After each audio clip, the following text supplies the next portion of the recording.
இந்த 2026ல கொடுத்த பணம் திரும்ப வரும் ராசிகள்னா யார் யாரு? கொடுத்த பணம் திரும்ப கிடைக்கக்கூடிய ஒரு ராசிகள் என்ன அப்படின்னு ஒரு கேள்வி கேட்டாங்க. அதில் பார்த்திங்கன்னா ரிஷப ராசி முதலிடத்தில் இருக்குது. இந்த ரிஷப ராசிக்கு கொடுத்த பணம் திரும்பி கிடைக்கக்கூடிய யோகம் இந்த 2026ஆம் ஆண்டு இருக்குது.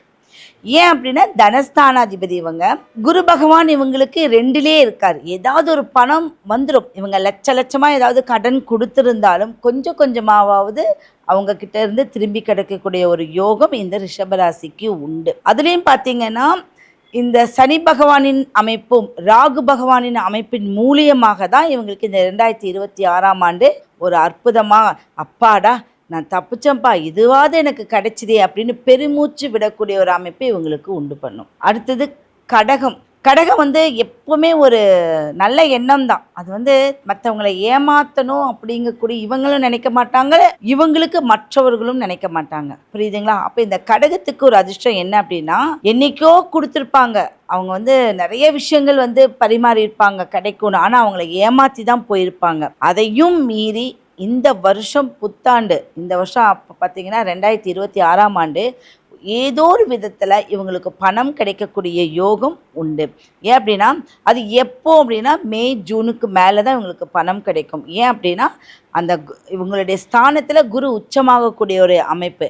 அப்போது இந்த அமைப்பின் மூலியமாக இவங்க யாருக்கெல்லாம் கடன் கொடுத்துருக்காங்களோ அவங்கக்கிட்டேருந்து கொஞ்சம் கொஞ்சமாவது இவங்களுக்கு பணம் வரும் யோகம் இருக்குது. அடுத்ததான் துலாம்.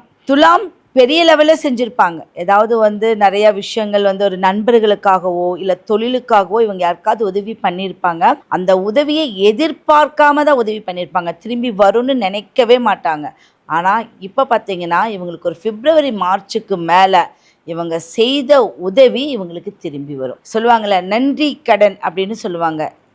இவங்க அதை எதிர்பார்த்துருக்கவே மாட்டாங்க. அந்த நன்றி கடன் மூலியமாக இவங்களுக்கு ஒரு உதவிகள் கண்டிப்பாக நிச்சயமாக இந்த 2026ஆம் ஆண்டு இவங்களுக்கு ஒரு பிப்ரவரி மார்ச்சுக்கு மேலே ஒரு பணம் வரக்கு வாய்ப்பு இருக்குது. அது இவங்க செய்த உதவி தான் பணமாக மாறுமே ஒழிய இவங்க கொடுத்த கடன் அந்த இது மாறாது. செய்த உதவிகள் இவங்களுக்கு அற்புதமாக கிடைக்கும். மகரம். இந்த மகர ராசிக்கு பார்த்திங்கன்னா குருவோடைய பார்வை அப்படிங்கிறது இப்போ இருக்கக்கூடிய அமைப்பில் பார்வை இல்லைனாலும் கடகத்துக்கு வரும்போது பார்வை உண்டு. அப்போ அந்த பார்வையின் மூலியமாக இவங்களுக்கு குரு பலம் அதிகம். மகரத்துக்குடைய அமைப்பு குரு சனி பகவான் குரு வீட்டில் இருக்கார். அப்போ இவங்களுக்கு நண்பர்களுக்காக உதவி செய்வா. மகரம்ங்கிறது 10 ஒரு அந்த தொழில் செஞ்சிரு, இந்த தொழிலில் நான் ஒரு சின்ன முதலீடு போடுறேன், நீ பெரிய ஆள் ஆகிட்டு உனக்கு நல்லா இரு, எனக்கு நீ கொடுக்காட்டி கூட பரவாயில்லன்னு சொல்லியிருப்பாங்க. ஆனால் இவங்க செய்த ஒரு பலம் அவங்க ஒரு பெரிய தொழில் அதிபராக மாறி நீ அன்னைக்கு செய்த சின்ன உதவி எனக்கு பெரிய லெவலில் மாறிடுச்சு அப்படின்னு அவங்க மூலியமாக இவங்களுக்கு ஒரு நல்ல விஷயங்கள் கிடைக்கும்.